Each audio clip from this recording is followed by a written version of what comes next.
Hello students, last lecture में हमने किस तरीके से एक कंपाउंड के अंदर हर एक एलिमेंट का ऑक्सीडेशन नंबर कैसे कैलकुलेट करेंगे ये हमने लास्ट लेक्चर में प्रैक्टिस करी थी ऐसे क्वेश्चंस की। और लास्ट लेक्चर में मैंने बोला था कि हम नेक्स्ट लेक्चर में, ठीक है, कोऑर्डिनेशन कंपाउंड या हम बोलते हैं कॉम्प्लेक्स कंपाउंड, ठीक है। कोऑर्डिनेशन से यहाँ मतलब आप जो केमिकल बॉन्डिंग में कोऑर्डिनेट बॉन्ड पढ़ते हो उसी से मतलब है।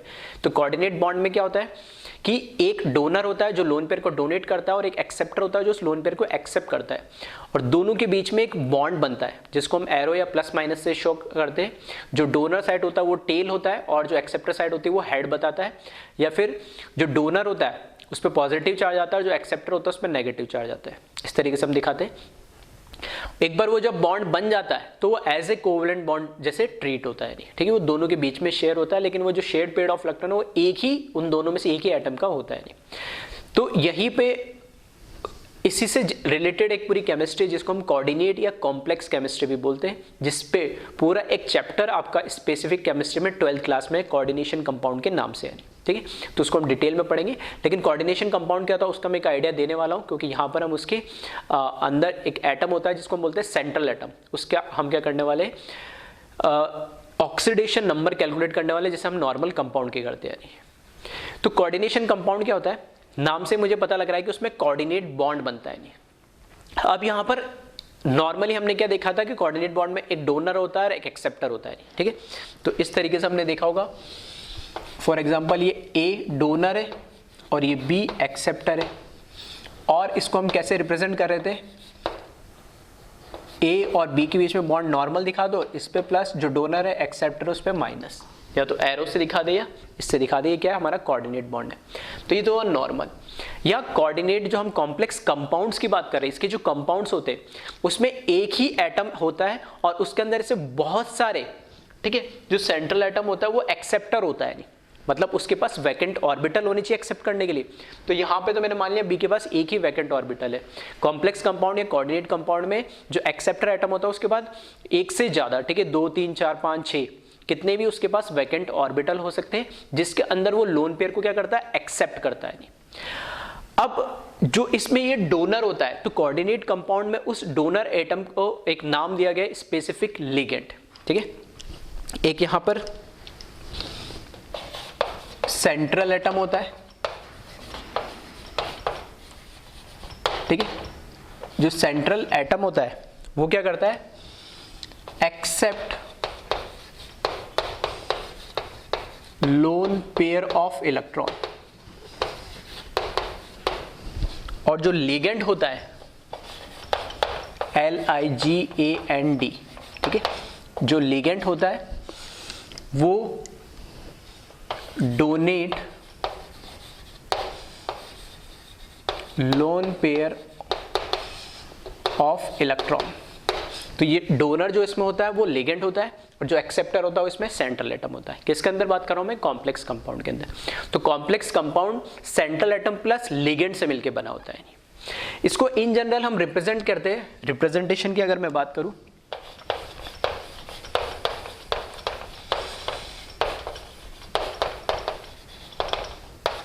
तो रिप्रेजेंटेशन की अगर मैं बात करूं तो यहां पर स्क्वायर ब्रैकेट से इसको रिप्रेजेंट करते हैं इस तरीके से। यहां पर मैंने M जो लिखा है ये सेंट्रल मेटल के लिए या सेंट्रल एटम के लिए लिखा है। इन जनरल ये वैसे D या F ब्लॉक, ठीक है, कोऑर्डिनेट कंपाउंड बनाने की जो कैपेबिलिटी है सबसे ज्यादा F ब्लॉक एलिमेंट के अंदर होती है, उसके बाद D ब्लॉक एलिमेंट के अंदर, उसके बाद P के अंदर, और सबसे कम होती है S ब्लॉक के अंदर। F D इस ऑर्डर में क्यों होती है, क्योंकि कोऑर्डिनेट कंपाउंड बनाने के लिए लोन पेयर को एक्सेप्ट करने की टेंडेंसी जिसकी ज्यादा होगी वही कोऑर्डिनेट कंपाउंड बनाएगा। और हमें पता है, हमने पीरियोडिक टेबल में पढ़ा है कि लोन पेयर को एक्सेप्ट करने के लिए टेंडेंसी के लिए सबसे इंपॉर्टेंट चीज क्या है, इफेक्टिव न्यूक्लियर चार्ज, जिसको हम Z इफेक्टिव बोलते हैं। तो सबसे ज्यादा Z इफेक्टिव किसका होता है, F ब्लॉक एलिमेंट का, उसके बाद D ब्लॉक एलिमेंट का, उसके बाद P ब्लॉक का, और सबसे कम होता है S ब्लॉक एलिमेंट का। इसलिए एफ ब्लॉक एलिमेंट के बाद डी ब्लॉक एलिमेंट के ही सबसे ज्यादा कोऑर्डिनेट कंपाउंड मिलते हैं। इनफैक्ट एफ ब्लॉक के तो आपको इसलिए नहीं मिलते क्योंकि एफ ब्लॉक के मैक्सिमम जो एलिमेंट्स है, ठीक है, वो रेडियो एक्टिव इन नेचर होते हैं। इस वजह से आपको कोऑर्डिनेट और कॉम्प्लेक्स कंपाउंड एफ ब्लॉक के तो ना दिख के सबसे ज्यादा किसके दिखेंगे आपको, सिर्फ डी ब्लॉक के, फिर कुछ पी के भी दिखते हैं और कुछ एस ब्लॉक के भी दिखते हैं, लेकिन मैक्सिमम जो कोऑर्डिनेट कंपाउंड होते हैं उसके अंदर डी ब्लॉक के एलिमेंट्स होते हैं, क्योंकि एफ के बाद सबसे ज्यादा जेड इफेक्टिव उनका डी का होता है। और एफ का क्यों नहीं होता, तो मैंने बताया क्योंकि वो मैक्सिमम एलिमेंट उसमें रेडियो एक्टिव होते हैं। तो ये सेंट्रल एटम है, वो इसको M से रिप्रेजेंट किया जाता है, और जो लिगेंड है इनको इन जनरल मैंने L से रिप्रेजेंट कर दिया। यहां पर N लगा दिया मैंने नीचे। N का मतलब ये है कि ये 1 भी हो सकता है, 1 भी हो सकता है, 2 भी हो सकता है, 3 भी हो सकता है, ठीक है, कोई पॉजिटिव इंटीजर होगा, 1 2 3 4 5 6 इस तरीके से, ठीक है। 1 तो होता ही नहीं, 1 से वैसे ज्यादा ही होता है।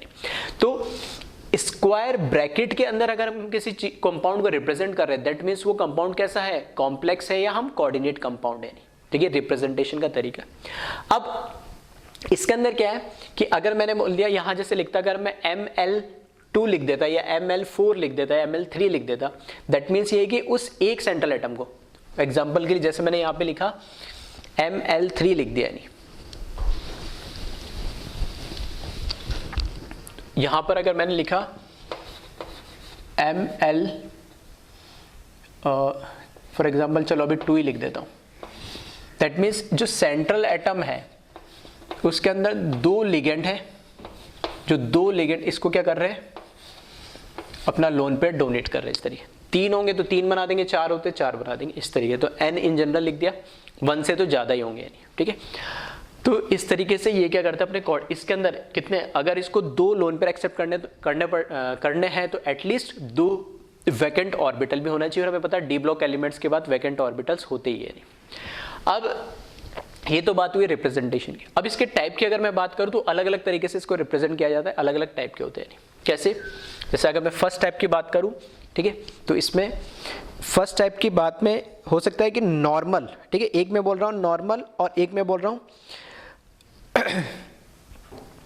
जैसे इसमें मैंने लिखा फर्स्ट टाइप में लिख देता हूं, चलो ठीक है ना, टाइप ऑफ कॉम्प्लेक्स और कोऑर्डिनेट कंपाउंड, ठीक है। तो फर्स्ट के अंदर मैं लिख रहा हूं यहां पे सिंपल बोल दो या नॉर्मल बोल दो, simple cation and complex anion, ठीक है। एग्जाम्पल देते चलता हूं मैं ताकि आपको समझ में भी आएगा। सिंपल कैटायन और कॉम्प्लेक्स एनायन, इसका एग्जाम्पल अगर मैं लिखूं तो मैंने यहां लिखा है KAgCN2 और ये ब्रैकेट। अब देखना इसका मतलब क्या है। सिंपल कैटायन मतलब हमेशा हमें पता है, इस तरीके से अगर हम जब लिखते A+ और B-, तो पहला जो लिखा हुआ होता है आयोनिक कंपाउंड के अंदर, आयंस को जो होता है उसमें पहला हमेशा कैटायन होता है और बाद में हमेशा एनायन लिखा होता है। तो इसी तरीके से कॉम्प्लेक्स जो होता है वो हो सकता है आयोनिक फॉर्म में भी हो, मतलब कैटायन या एनायन हो, या फिर हो सकता है न्यूट्रल भी हो, ठीक है, हर टाइप में बताने वाला हूं। तो पहले जो लिखा हुआ ये K जो लिखा हुआ है ये पहला क्या है, कैटायन है।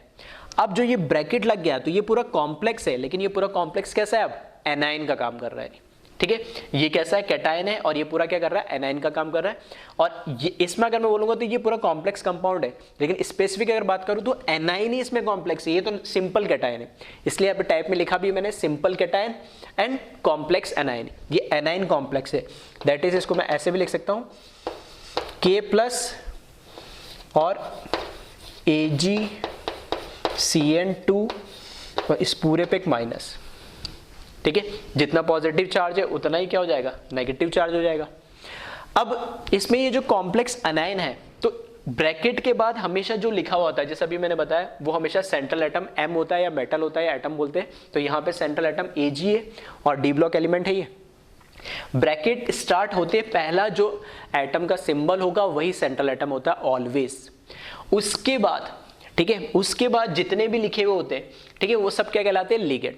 अब हो सकता है एक टाइप के लिगेंड हो या एक से ज्यादा भी टाइप के लिगेंड होते हैं।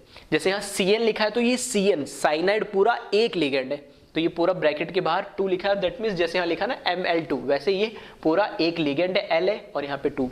एक भी लिगेंड हो सकता है, एक से अलग अलग टाइप के भी लिगेंड हो सकते हैं, जितने टाइप के लिगेंड होंगे वो इसके आगे लिखते चलते हैं, ठीक है। दूसरा सेकेंड टाइप की अगर मैं बात करूँ, ठीक है, ये हुआ सिंपल कैटायन और कॉम्प्लेक्स एनायन। और सेकंड की अगर मैं बात करूं तो कॉम्प्लेक्स कैटायन और सिंपल एनायन ले लेता हूं मैं।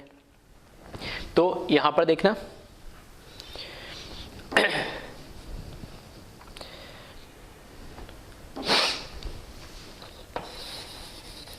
Complex cation and simple anion. Example की बात करूं मैं तो इसमें लिख ले आप CuNH3 और SO4। अब की बार देखना स्क्वायर ब्रैकेट पहले ही लग गया है, दैट में स्क्वायर ब्रैकेट लगा मतलब यहां से लेके यहां तक स्क्वायर ब्रैकेट जहां से जहां तक होता है वही कॉम्प्लेक्स होता है नहीं। तो स्क्वायर ब्रैकेट के जस्ट बाहर क्या लिखा हुआ है कॉपर, तो कॉपर इस बार सेंट्रल एटम है, M है जो हम लिख रहे हैं, और NH3 पूरा अमोनिया एक लिगेंड है यानी, ठीक है। और कितने लिगेंड है टोटल इसमें 4, जैसे मैंने बोला ना यहाँ पे 2 भी हो सकता है, 3 भी हो सकता है, 4 भी हो सकता है, तो ये एक रियल टाइम एग्जांपल है। और ब्रैकेट खत्म होने के बाद भी लिखा है सल्फेट, और हमें पता है सल्फेट पे चार्ज कितना होता है -2। तो अब की बार ये जो पहले लिखा है वो अब पहले जो लिखा होता है हमेशा क्या होता है कैटायन, तो ये पूरा जो कॉम्प्लेक्स है ये कैटायन है, और उसके बाद जो लिखा है वो एनायन होता है, तो ये नॉर्मल या सिंपल एनायन है हमारा, ठीक है। तो यहां पर इसको मैं कैसे लिख सकता हूं NH3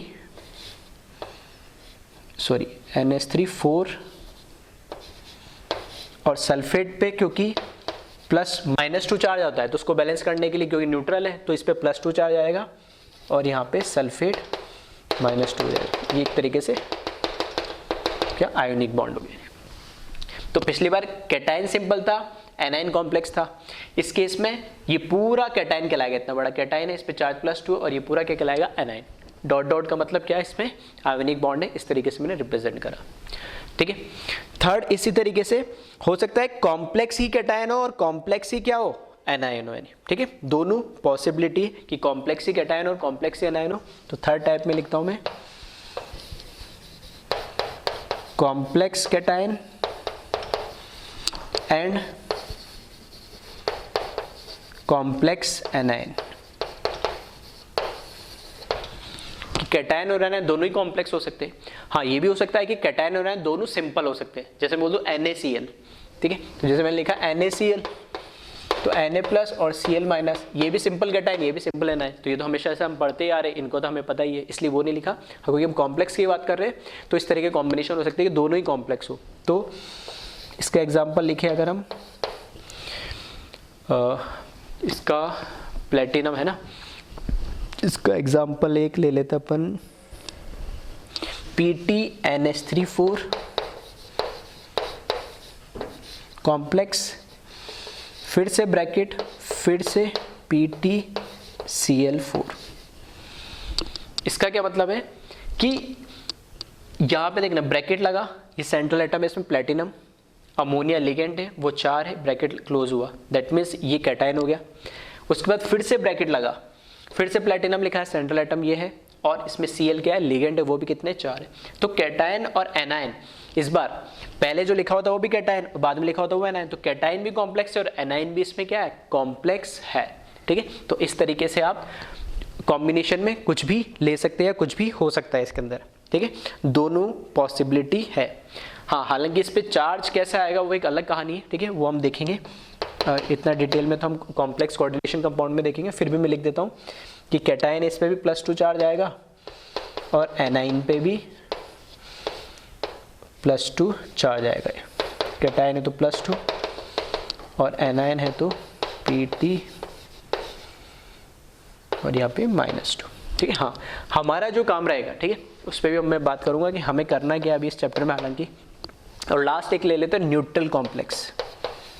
न्यूट्रल का मतलब है कि वो हो सकता है ना तो कैटायन हो ना ही एनायन हो, दैट मीन्स उस पर कोई चार्ज नहीं होगा, ठीक है, कि कैटायन ना तो कैटायन होगा ना एनायन होगा, मतलब कोई सॉल्ट या आयोनिक फॉर्म में नहीं होगा वो। तो इस तरह के कंपाउंड भी आपको मिल जाएंगे, ठीक है। और इसका एग्जांपल लिख लेना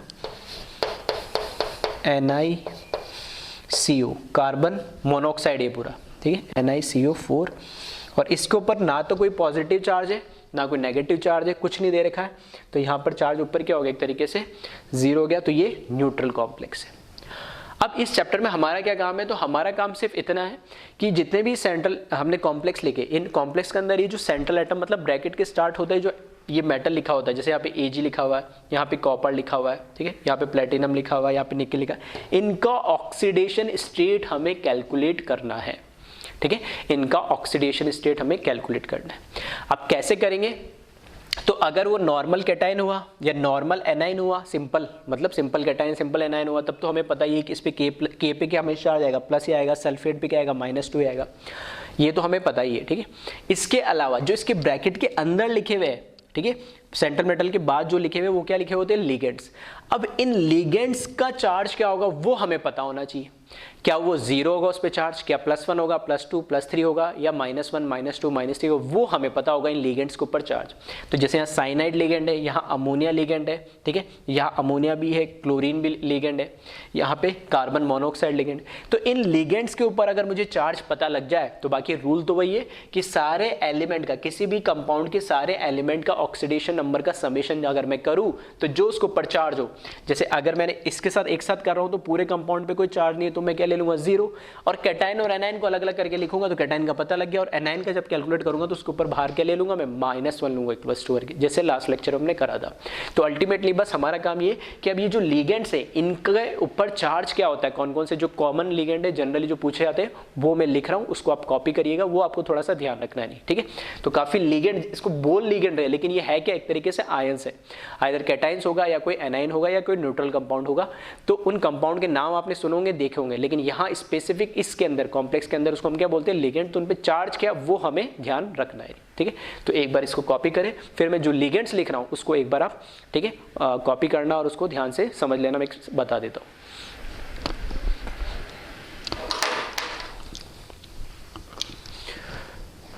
अब यहाँ पर कुछ मैंने लिगेंड्स लिखे, किसके ऊपर -1 चार्ज होता है, किस पे -2 होता है, किस पे -3 होता है, किस पे 0 होता है, ठीक है।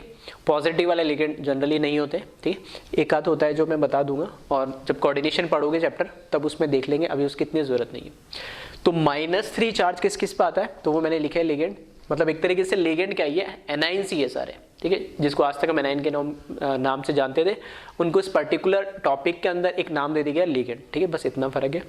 तो यहाँ पे PO4 -3 फॉस्फेट आर्सेनिक वाला AsO4 -3, ठीक है, N3 P3 ठीक है, इन सब पे क्या होता है, -3 चार्ज है। फिर NH -2 CO3 -2 कार्बोनेट, ठीक है, C2O4 -2 oxalate, SO4 -2 sulphate, SO3 -2 sulphite, O पे -2 ऑक्साइड और S पे -2 सल्फाइड, ठीक है। तो ये सारे -2 वाले लिगेंड हैं। इसके आगे H लगा दोगे तो एसिटिक एसिड है ये, ठीक है, तो एसिटेट हो गया, H हटाने से अब माइनस आ गया, ठीक है। ये फॉर्मेट हो गया, फॉर्मिक एसिड है, H लगा दोगे तो यहाँ पे, तो ये फॉर्मिक एसिड का H हटा के H+ हटाया तो एनाइन में, तो फॉर्मेट आयन, ये एसिटेट आयन। फिर ये iodide I-, Br-, Cl-, F-, ठीक है, ये सारे हैलाइड्स हो गए। फिर NO2-, Cn साइनाइड माइनस, ठीक है, S लग जाता है तो Cn के आगे S लग गया तो इसको बोलते हैं थायोसाइनाइड, ठीक है, थायोसाइनाइड हो गया। ये उल्टा इसको मतलब यहाँ पर हमने क्या करा, S को इधर ले गए और N को उधर कर दिया, तो आइसोथायोसाइनाइड बोलते हैं इसको, NCS को, ये साइनेट कहलाता है। फिर आइसोसाइनेट कहलाता है, इसको वापस उल्टा कर दिया, ये NH2, एक अमाइड होता है एक एमीड होता है, नहीं, ठीक है, NH2- है, एक NH -2, ठीक है। थोड़ा सा नेमिंग जो है इतने इंपॉर्टेंट नहीं, ये सब हम कोऑर्डिनेशन के अंदर पढ़ते हैं, इनके नेमिंग वगैरह। हाँ, ये कि आपको इनकी शक्ल पता होना चाहिए, उस पर चार्ज कितना वो पता होना चाहिए, ज़्यादा इंपॉर्टेंट है। इसी तरीके से इन सब पे क्या था, -1 चार्ज था, इस पे सब पे -2, इन पे -3। ये जो ammonia NH3, H2O, H2O2, hydrogen peroxide CO, ठीक है, कार्बन मोनोऑक्साइड जिसको हम बोलते हैं, C2H4, इथीन, NO, ठीक है, ये सब कैसे है, न्यूट्रल है, न्यूट्रल है, दैट मीन इनके ऊपर चार्ज क्या है, 0, इन पे कोई चार्ज नहीं होता है। तो इन सभी को आपको क्या याद रखना है, यानी ठीक है, याद रखेंगे तभी क्वेश्चंस हो पाएंगे, कुछ चीज़ें आपको याद रखनी पड़ेगी तभी हो पाएंगे, अदरवाइज जैसे रूल्स है वो आपको याद होनी चाहिए। ठीक है, उसी तरीके से लिगेंड्स है, कौन कौन से लिगेंड है, उस पर क्या चार्ज है वो भी आपको याद होना चाहिए। ठीक है, नोट करके मैंने लिखा है, नोट करके इसलिए लिखा है क्योंकि एक एक्सेप्शनल केस है तो वो कहीं परेशान करता है। एनो जो सबसे लास्ट में लिखा है ये इन जनरल होता है न्यूट्रल, लेकिन कुछ स्पेसिफिक, ठीक है, स्पेसिफिक और बोलो तो दो पर्टिकुलर एग्जांपल है कोऑर्डिनेशन कंपाउंड में जो हमारे सिलेबस में भी है 12th के, ठीक है, एक ब्राउन रिंग कॉम्प्लेक्स और एक सोडियम नाइट्रोक्लोराइड, ये दो कॉम्प्लेक्स के नाम है। इन दोनों कॉम्प्लेक्स के अंदर एनो अगर आ रहा है तो उस पर वो न्यूट्रल लिगेंड नहीं होगा, वहां पर ये as a NO plus ligand भी, एनो प्लस यानी पॉजिटिव लिगेंड जैसे बिहेव करता है। तो नोट में वही लिख रहा हूं मैं, एनो plus also possible as ligand in some specific complex. ठीक है, वो कौन से कॉम्प्लेक्स है वो मैं लिखा दूंगा अभी क्वेश्चंस कराते समय, लेकिन ध्यान रखना एनो इन जनरल तो न्यूट्रल होगा, लेकिन पॉजिटिव लिगेंड जैसे भी बिहेव कर सकता है, वो डिपेंड करता है वो कौन सा कॉम्प्लेक्स है। तो दो ही कॉम्प्लेक्स है हमारे सिलेबस में जिसमें वो पॉजिटिव के तरह लिगेंड, पॉजिटिव लिगेंड की जैसे प्रेजेंट होता है। ठीक है, तो एक बार इसको वीडियो को पॉज करके कॉपी कर ले, फिर इस पर कुछ क्वेश्चन हम प्रैक्टिस करते हैं।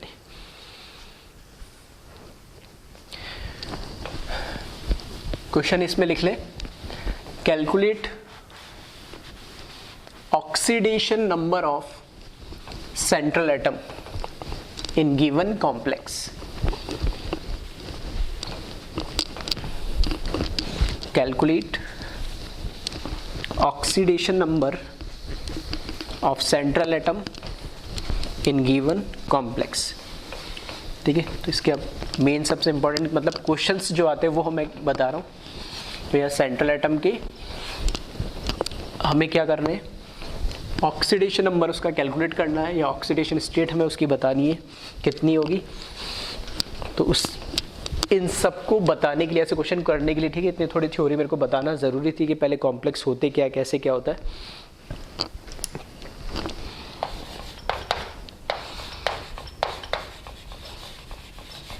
कैलकुलेट, शॉर्ट में लिख रहा हूँ, oxidation number of central atom in given complex. ठीक है, फर्स्ट इसमें देखिए क्वेश्चन कि सेंट्रल एटम मतलब ब्रैकेट के बाद जो होगा, अब वो कॉम्प्लेक्स कोई सा भी टाइप का हो सकता है, जो 4 टाइप के हमने देखे, लेकिन फर्स्ट जो ब्रैकेट के अंदर लिखते ही जो एलिमेंट होगा, ठीक है, उसका हमें बताना है। फर्स्ट दे रखा है K3FeCN6, ये कॉम्प्लेक्स दे रखा हमें K3FeCN6। तो हमें सेंट्रल एटम कौन होगा, ब्रैकेट के बाद जस्ट बाद कौन लिखा हुआ, Fe मतलब आयरन, तो आयरन का हमें यहाँ पे ऑक्सीडेशन स्टेट बताना है। तो कैसे करेंगे, वापस से दो तरीके आएगी, या तो कैटायन और एनायन को क्या कर लो आप अलग अलग कर लो। ठीक है, दोनों तरीके चलो बता देता हूँ इसमें। मेथड 1, ठीक है, कल भी मैंने बताया था ऐसे लास्ट लेक्चर में भी, K3FeCN6 इसको अलग अलग कर लेते हैं। तो कैटायन अलग करूँगा, तो हमें ये तो पता है, रूल तो वही है, ठीक है, जो हमने पढ़े थे। यानी तो पोटेशियम के एल्कलाइन मेटल और एल्कलाइन मेटल पे सिर्फ +1 चार्ज होता है, तो K पे तो प्लस चार्ज होगा ही, लेकिन यहाँ कितने एटम दे रखे 3, तो 3 मैंने आगे लिख दिया, मतलब 3 K+ निकलेंगे। K पे +3 चार्ज नहीं आता है कभी, K पे तो हमेशा +1 ही चार्ज आएगा, क्योंकि एल्कलाइन मेटल है, एल्कलाइन मेटल का ऑक्सीडेशन स्टेट +1 ही होता है। लेकिन यहाँ पे 3 लिखे हुए तो 3 लगा दिया, तो 3 K+ हो जाएंगे, प्लस अब ये जो रिमेनिंग पार्ट है पूरा क्या हो जाएगा, एनायन हो जाएगा। अभी जैसे मैंने बताया भी था अलग करके, FeCN6, और इस पे 3 पॉजिटिव चार्ज है, तो न्यूट्रल करने के लिए, इसको बैलेंस करने के लिए 3 नेगेटिव चार्ज होना चाहिए, तो इस पूरे ब्रैकेट पे नेगेटिव चार्ज आएगा -3। अब यहाँ से हम इसके लिए कैलकुलेट कर सकते हैं, पोटेशियम का तो मुझे पता ही लग गया प्लस, और खैर उसकी ज़रूरत भी नहीं है, लेकिन हाँ अभी हमने देखा है कि जो साइनाइड है CN है, ठीक है, अभी जो मैंने लिस्ट लिखाई थी लिगेंड की उसमें जो CN था उसको देखे हो ध्यान से, तो उस पर क्या चार्ज होता है, -1, ठीक है, उसमें -1 चार्ज होता है, तो पूरे एक CN पे -1 चार्ज होता है। तो इसके अकॉर्डिंग हम कैलकुलेट कर ले, तो यहाँ से और इस पे मैंने क्या मान लिया, आयरन पे नहीं पता है तो x मान लिया, ठीक है, जैसे लास्ट लेक्चर में करा था। तो इसके लिए सॉल्व कर रहा हूँ मैं, summation of oxidation number of all element is must be equals to charge on that particular anion या cation, ठीक है। तो यहाँ पर Fe एक ही एटम है, उसका ऑक्सीडेशन स्टेट हमने x मान लिया, प्लस कितने 6 लिगेंड दे रखे हैं, तो मैंने यहाँ पे लिखा 6, और हर एक का चार्ज कितना गया है, -1 इज इक्वल्स टू, पूरे ब्रैकेट के बाहर चार्ज कितना दे रखा है, -3, ठीक है। तो यहाँ से x प्लस, तो ये हो जाएगा plus minus x minus 6 equals to -3, तो x इक्वल्स टू उधर जाएगा तो 6 प्लस हो जाएगा, और 6 माइनस 3 3, तो +3। तो यहाँ आयरन की ऑक्सीडेशन जो स्टेट है वो कितनी आ रही है, +3 आ रही है। एक, ठीक है, मेथड में 2 बोल रहा हूँ, लेकिन एक्चुअल में है तो वैसे वो एक ही मेथड, वो जिसको जैसे इजी लगा उस तरीके से कर सकता है, कोई फ़र्क नहीं पड़ता है। दूसरा क्या, मैं डायरेक्ट कर रहा हूँ, डायरेक्ट कैसे कर रहा हूँ, मैंने लिखा K3FeCN6। अब मुझे पता है साइनाइड लिगेंड है, इसका -1 है, आयरन का मुझे सेंट्रल एटम का कैलकुलेट करना है, पोटेशियम का एक का क्या होता है, +1 होता है, नहीं, ठीक है। तो +1 इसका हो गया, -1 इसका हो गया, और बस एक ही अननोन है तो कैलकुलेट कर ले इसको भी। तो 3 पोटेशियम, एक का क्या होगा, +1 प्लस, अब कोई फर्क नहीं पड़ता, सबको लिखते चलो। आयरन एक दे रखा है, ऑक्सीडेशन नंबर उसका पता नहीं तो x मान लिया, प्लस 6 साइनाइड और हर एक का -1, और ओवरऑल अगर इस पूरे को मैंने एक कंपाउंड माना तो अब मेरे को इस पर कोई चार्ज नहीं दिख रहा है, तो इस पर क्या लिख दूँ मैं, बराबर क्या लिख दूँ, 0 कर दूँ इसको कैलकुलेट कर ले बस यहाँ से। तो यहाँ से देखोगे तो +3 प्लस x -6 इक्वल्स टू 0, ठीक है। तो यहाँ से क्या हो जाएगा, x -3 हो जाएगा, और उधर जाएगा तो x +3 हो जाएगा। तो दोनों तरीके से आप कैलकुलेट करके देख लो, आंसर आपको सेम मिलेगा, कोई फ़र्क नहीं पड़ता, यहाँ से भी +3 आ रहा है इनका, यहाँ से भी +3 आ रहा है। दैट मीन्स आयरन का जो ऑक्सीडेशन स्टेट है वो कितना है, +3 सेंट्रल एटम का है। तो इस तरह के क्वेश्चंस आपको मिल जाएंगे जिसमें आपको सेंट्रल एटम का कैलकुलेट करना है। तो अब आपको समझ गया होगा मैं लिगेंड के बारे में इतना जोर क्यों दे रहा था, क्योंकि लिगेंड का के ऊपर क्या चार्ज होगा, उसका ऑक्सीडेशन नंबर क्या होगा, उसका चार्ज क्या, वो मुझे पहले से पता होगा तभी ये क्वेश्चन हो पाएगा, अदरवाइज कॉम्प्लेक्स वाले क्वेश्चन पॉसिबल नहीं है, ठीक है। इसलिए आपको सारे लिगेंड्स और उनके ऊपर चार्ज क्या है वो आपको ध्यान रखना पड़ेगा, ठीक है। कुछ और क्वेश्चंस देखते हैं, सेकंड कॉम्प्लेक्स देखते हैं इसके अंदर।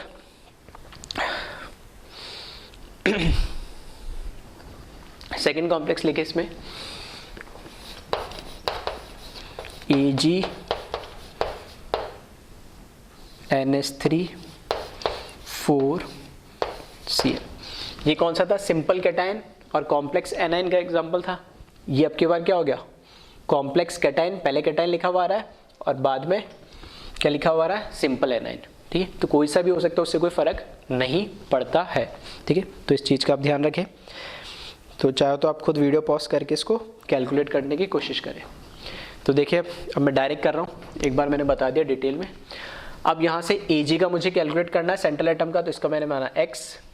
अमोनिया लिगेंड कैसा आता है, न्यूट्रल लिगेंड है यानी, ठीक है। अमोनिया, वाटर, H2O2 सब न्यूट्रल है, 0 होगा इन ऑक्सीडेशन स्टेट। क्लोरीन, ठीक है, रूल में हमने पढ़ा था इन जनरल, क्लोरीन का क्या होता है, क्लोरीन, ब्रोमीन, आयोडीन, लिगेंड की जैसे भी मान सकते हो या 9 भी मान सकते हो, इसमें भी लिख दिया मैंने, क्या होगा, -1, ठीक है। तो बस इसको कैलकुलेट कर ले यहाँ से। Ag एक है, oxidation number X, plus 4 ammonia है लेकिन हर एक का ऑक्सीडेशन स्टेट 0, प्लस 1 Cl है और हर एक का उसका -1, और बाहर कुछ नहीं दे रखा तो 0 पूरे का चार्ज। तो यहाँ से कैलकुलेट कर ले, X plus 0 -1 is equals to 0, that means X equals to +1। तो सिल्वर का यहाँ पे ऑक्सीडेशन स्टेट क्या हो जाएगा, +1 हो जाएगा यानी। ठीक है, तो इस तरीके से आप डायरेक्ट इसको कर सकते हैं कैलकुलेट। नेक्स्ट एग्जांपल देखें।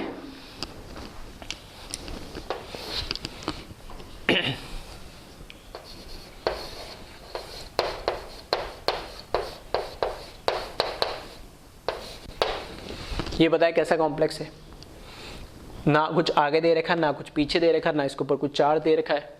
ठीक है, दैट मीन्स कैसा हो गया, ये अपने आप में न्यूट्रल हो गया। नहीं तो मुझे आयरन का कैलकुलेट करना है इसमें, तो मैंने मान लिया इसका XCO कार्बन मोनोऑक्साइड, ये भी कैसा होता है, न्यूट्रल लिगेंड होता है, जीरो होता है इस पे चार्ज, तो ये हो गया जीरो।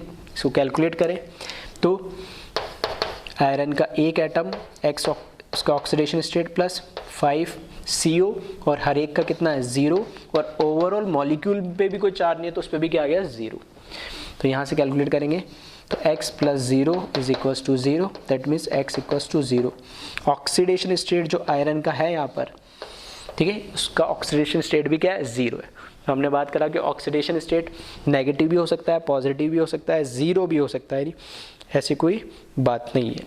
ठीक है, एक और देखिए इसमें एग्जांपल।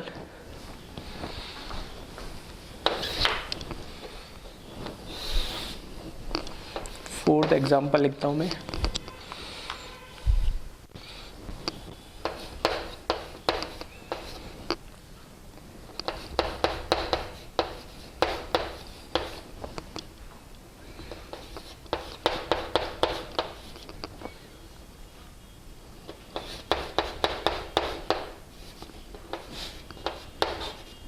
ठीक है, इसका ऑक्सीडेशन स्टेट आप कैलकुलेट करें इस कॉम्प्लेक्स का, और पहले ये देख लें कॉम्प्लेक्स कैसा है। तो इसमें ध्यान से देखोगे तो यहाँ स्टार्टिंग में ही ब्रैकेट लगा हुआ है, नहीं, ठीक है, ये सेंट्रल एटम है।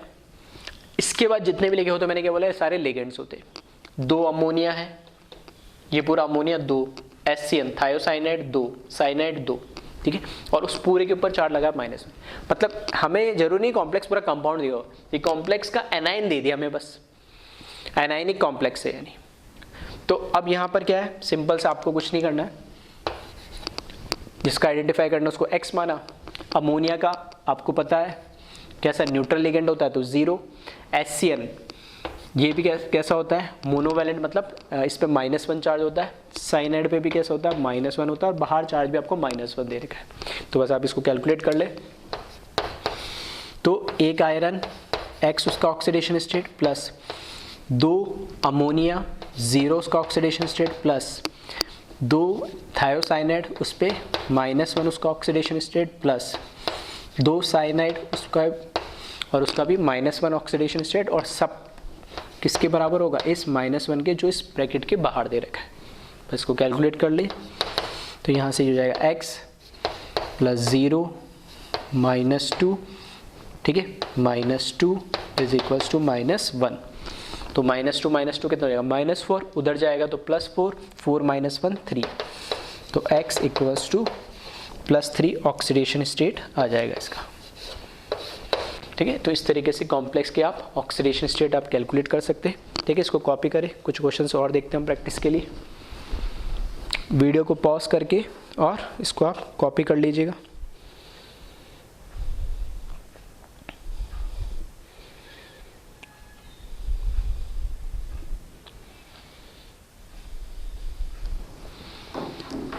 नेक्स्ट देखें इसमें,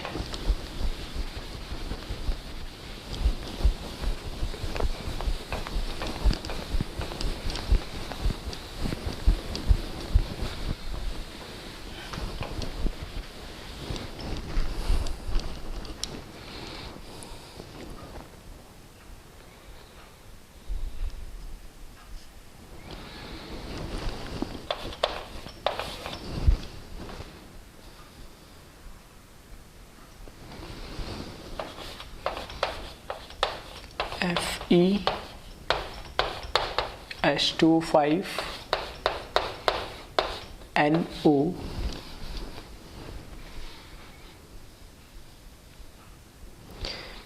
FeH2O5NO और यहाँ पर SO4। ठीक है, तो इसमें भी सेंट्रल एटम क्या आयरन ही है, इसका हमें कैलकुलेट करना है। और एक और लिख देता हूँ मैं,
ठीक है।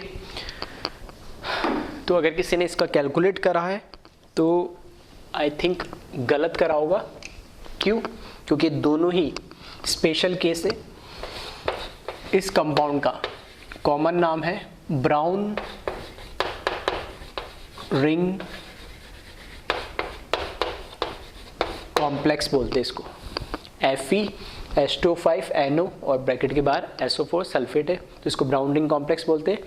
उसी तरीके से इस कंपाउंड को बोला जाता है सोडियम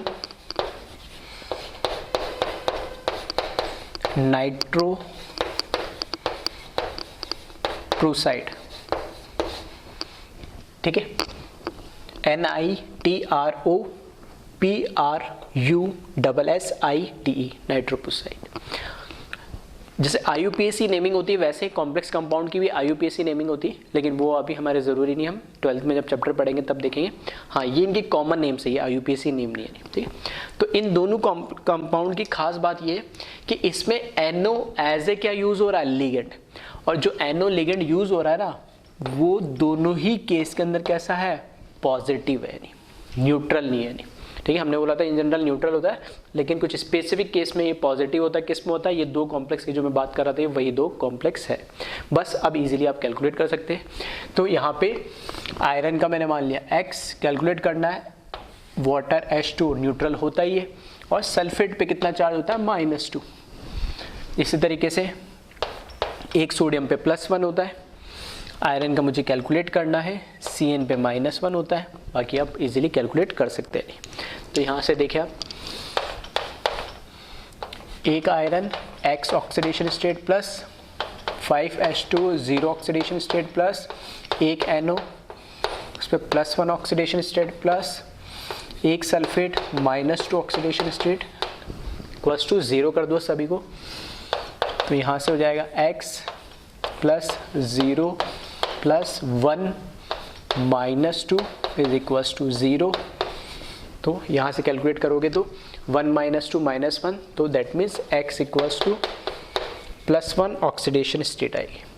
तो अगर आपको पता नहीं होगा, इसको न्यूट्रल मान के कर लेते आप, तो ऑक्सीडेशन स्टेट +1 नहीं आती, कुछ और आती, और वो गलत हो जाता। इसी तरीके से यहाँ पर आप देखोगे तो 2 इस पे है +1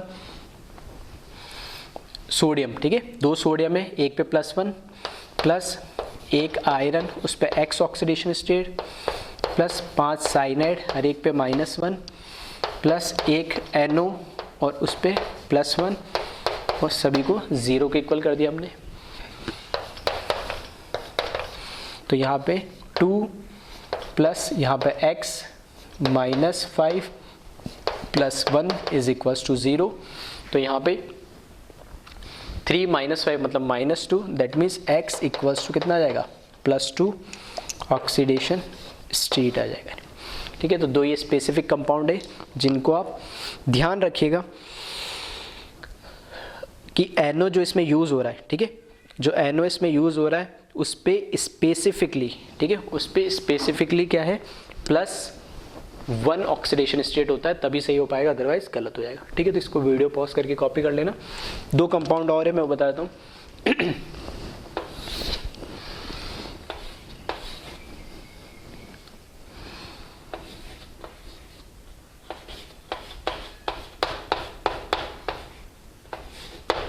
ठीक है। इसमें भी सेंट्रल एटम मतलब कौन है हमारा, Pt प्लेटिनम, ठीक है। प्लेटिनम का ऑक्सीडेशन स्टेट हमें कैलकुलेट करना है। फिर से ये क्यों करवा रहा हूँ, क्योंकि ये भी स्पेशल टाइप का कंपाउंड है, ठीक है। ऐसा ही कंपाउंड होता है XePtF6। देखो आपने केमिकल बॉन्डिंग पढ़ा होगा, और केमिकल बॉन्डिंग में हमने देखा होगा कि जिनॉन, ठीक है, helium, neon, argon, krypton, xenon, ये जो हमारे नोबल गैसेस होती है किसी के साथ कंपाउंड बनाते ही नहीं है। क्यों नहीं बनाते, उनका ऑक्टेट कंप्लीट होता है तो वो ऑलरेडी सेटिस्फाइड है, स्टेबल है, खुश है अपने आप में, तो बॉन्ड बनाते नहीं।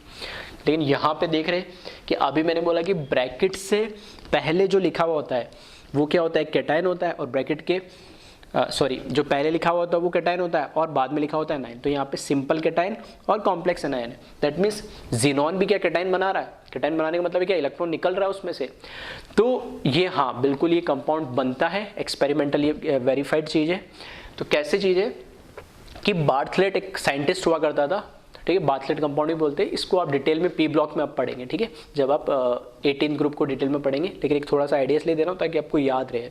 तो इसमें बार्थलेट एक था, उसने क्या थोड़ा आइडेंटिफाई करा कि O2, ठीक है, क्योंकि केमिकल बॉन्डिंग हम पढ़ चुके हैं, तो उसमें हमने O2 जो मॉलिक्यूल बनता है कैसे बनता है हमने देख लिया, MOT से, मॉलिक्यूलर ऑर्बिटल थ्योरी से। तो O2 में से भी एक इलेक्ट्रॉन हम निकाल ही सकते हैं। तो यहाँ क्या किया गया कि O2 से एक इलेक्ट्रॉन निकाला, तो O2 पे पूरे पे चार्ज क्या आएगा, प्लस। तो O2 से अब जब हमने इलेक्ट्रॉन निकाला तो ये O2 मॉलिक्यूल की क्या हो जाएगी, फर्स्ट आयोनाइजेशन एनर्जी। तो ये चेक किया गया है, एग्जैक्ट डाटा मुझे याद नहीं है, लेकिन 1200-1300 किलो जूल समथिंग कुछ ऐसा होता है। लेकिन जो भी डेटा है ये फर्स्ट आयोनाइजेशन एनर्जी है, जो फर्स्ट आयोनाइजेशन एनर्जी है IE1 है O2 की, वो देखी गई है कि इसकी जो वैल्यू है वो ऑलमोस्ट, ठीक है, सेम ही है, सेम। और इवन मैं ये बोलूँगा कि इससे भी क्या है, जो जिनॉन से एक इलेक्ट्रॉन निकालने के लिए आयोनाइजेशन एनर्जी चाहिए उससे भी ज़्यादा एनर्जी O2 प्लस के अंदर चाहिए। दैट मीन्स अगर मैं बोल रहा हूँ कि अगर यहाँ पर 1250 है अगर ये आयोनाइजेशन एनर्जी, तो ये 1200 ही है। तो ये कह रहा है कि अगर O2 प्लस से इलेक्ट्रॉन निकल के कोई कंपाउंड बन सकता है तो जिनॉन से क्यों नहीं बन सकता, क्योंकि जिनॉन की आयोनाइजेशन एनर्जी तो उससे कम है, इलेक्ट्रॉन तो निकालने इसमें थोड़ा उससे आसान है। तब इस तरीके से बार्थलेट ने, ठीक है, ये कंपाउंड आइडेंटिफाई करा और इसको बार्थलेट कंपाउंड भी बोलते हैं। तो कहने का मतलब बस ये कि यहाँ पे जो जिनॉन है उस पर प्लस चार्ज है और यहाँ पे जो O2 है उस पर भी प्लस चार्ज है, ठीक है। तो यहाँ पे ऑक्सीडेशन स्टेट जब आपको निकालना है तो O2 पे पूरे पे प्लस चार्ज है। अब ऐसे मत बोलना एक ऑक्सीजन पे 2 नेगेटिव चार्ज है तो 2 पे माइनस चार्ज, नहीं, यहाँ पूरा O2 मॉलिक्यूल पे 1 +1 चार्ज है। उसी तरीके यहाँ जिनॉन पे पूरे पे 1 +1 चार्ज है। यहाँ पे भी प्लेटिनम का मुझे कैलकुलेट करना है और यहाँ पे भी प्लेटिनम का मुझे कैलकुलेट करना है ऑक्सीडेशन नंबर। फ्लोरीन का हमें पता ही है कितना होता है, -1 है। यहाँ पे भी फ्लोरीन का कितना होगा, -। तो यहाँ से अगर हम कैलकुलेट करें तो एक O2 और उस पर चार्ज कितना है, +1 प्लस एक platinum oxidation state X plus 6 fluorine उस पर चार्ज है -1 = 0 कर दो। तो यहाँ से जब हम कैलकुलेट करेंगे तो कितना आ जाएगा, ये +1 -6, तो X = कितना आ जाएगा, +5। तो हालांकि ऑक्सीडेशन स्टेट तो दोनों में अब सेम ही आएगा क्योंकि सेम ही हो गया एक तरीके से। इसमें भी आप जब कैलकुलेट करोगे तो एक जिनॉन के ऊपर कितना है ऑक्सीडेशन स्टेट, +1 प्लस एक प्लेटिनम X उसका ऑक्सीडेशन स्टेट प्लस 6 फ्लोरीन -1 उसका ऑक्सीडेशन स्टेट = 0। तो यहाँ से कैलकुलेट करेंगे तो वापस 1 + X - 6 = 0। That means X = +5। तो ये +5 इसका ऑक्सीडेशन स्टेट आएगा। तो ये लास्ट के जो 4 कंपाउंड मैंने बताया चारों इंपॉर्टेंट है, जिनको आप डायरेक्ट याद ही रखिएगा कि इसमें खास बात क्या है कि यहाँ पे जिनॉन पे भी +1 होता है, O2 पे +1 होता है, ऑलमोस्ट दोनों सेम टाइप के। और इन दोनों कंपाउंड में खास बात क्या है कि NO पे दोनों ही क्या होगा, पॉजिटिव लिगेंड होंगे, यानी पॉजिटिव चार्ज होगा, ठीक है। तो इसको एक बार वीडियो पॉज करें और कॉपी कर लें।